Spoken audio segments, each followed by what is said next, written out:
आदिवासियों के अधिकारों के प्रति उन्हें जागरूक करने का प्रयास कर रहे हैं सांसद राजकुमार रोत। ऐसे कई उदाहरण हैं जिससे साबित होता है कि राजकुमार रोत आदिवासियों के हक की लड़ाई लड़ रहे हैं।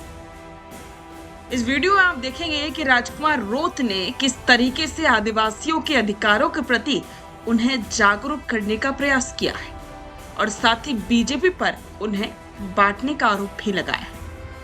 आरक्षण को लेकर लड़ाइयां लड़ी और इसी अनुरूप आज जिस पंडाल के नीचे आप विराजमान हो, यह आदिवासी समुदाय के हित में आदिवासी परिवार की जो विचारधारा है, उस विचारधारा से आप बंधे हुए हो और इस विचारधारा में 2015-16 से अनुसूचित क्षेत्र के अंदर संवैधानिक प्रावधानों को लेकर लड़ाई लड़ना शुरू किया।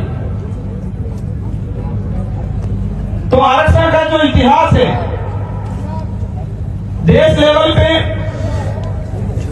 जब संविधान में इसके प्रावधान हुए, इससे पहले जब ब्रिटिश शासन था, अंग्रेजों का शासन था, उस दौरान हमारे पूर्वजों ने उनसे लड़ाइयां लड़ी, खून पसीना बहाया और उस समय अंग्रेजों ने शेड्यूल 5 का शेड्यूल 6 का प्रावधान किया कि रिजर्व इलाका, ट्राइबल टेरिटरी इलाका,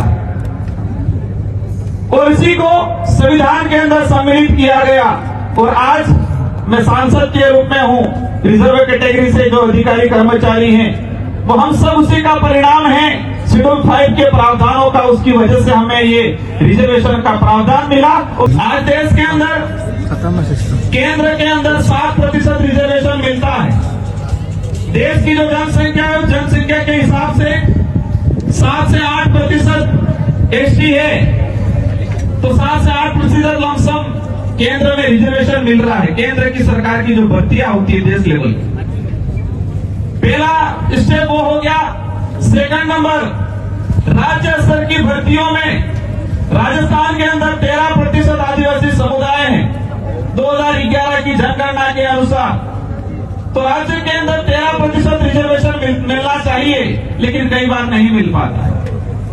तीसरे नंबर पे हमारा शेड्यूल एरिया, और शेड्यूल एरिया के अंदर 45% रिजर्वेशन का प्रावधान, मतलब 100 नौकरियां में निकलती हैं तो 100 में से 45 नौकरी शेड्यूल ट्राइब को मिलने का प्रावधान अनुसूचित क्षेत्र में। तो आरक्षण के 3 स्टेप हो गए, केंद्र सरकार का राज्य स्तर पे 13% और शेड्यूल एरिया पे 45%।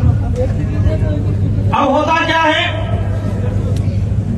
सरकार आरक्षण देना नहीं चाहती, लेकिन आरक्षित वर्ग को आपस में लड़ाना जरूर चाहती है। और लड़ाया इसलिए जाता है राजनीति के लिए। चंडीवाला भाई 2 मिनट रुक जाना, 2 मिनट चंडीवाला, 5 मिनट रुक जाओ।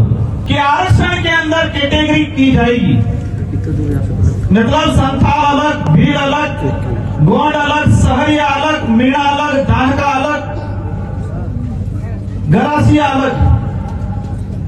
और सरकार ने उनके आईटी सेल के माध्यम से देश लेवल पे प्रचार किया और आपस में लड़ाने लगे। मध्य प्रदेश में कहने लगे संथाल को, गोंड को कि तुम्हारा आरक्षण भीड़ खा गया। हमारे गरासिया को बोलने लगे तुम्हारा आरक्षण भीड़ खा गया। भीड़ों को कहने लगे तुम्हारा आरक्षण मीणा खा गया। सहरिया को कहने लगे तुम्हारा आरक्षण भीड़ और मीणा खा गया। आदिवासी समुदाय जब आरक्षण को समझने लगा कि संवैधानिक आरक्षण कितना है, कितना मिलना चाहिए, कितना अन्याय हो रहा है, जब ये समझने लगा तो उन्होंने आपस में लड़ाने की पॉलिसी कर दी। मतलब डबल इंजन, मतलब डबल पावर। और यही उनके पदाधिकारी गांवों में, शहरों में रैलियां निकालने लगे और कहने लगे कि आरक्षण मिलना चाहिए। उन्होंने कमेटी बनाई, बीच में सारे मिक्स होकर रैलियां निकाल रखी। और जब हम करते हैं, कहते हैं कि ये लोग भड़काने आए हैं, ये लोग गुमराह कर रहे हैं। मैंने कई बार कहा है, एक सार्वजनिक मंच पे या एक ऑडिटोरियम के अंदर सारे पार्टियों के नेता एक मंच पे आए और ऑनलाइन डिबेट होनी चाहिए। इस अनुसूचित क्षेत्र की सारी जनता देखे, ऑनलाइन डिबेट होनी चाहिए, सारा मीडिया होना चाहिए और रिजर्वेशन पे बात होनी चाहिए, ताकि जनता को पता चले कि कौन सही है और कौन गलत है।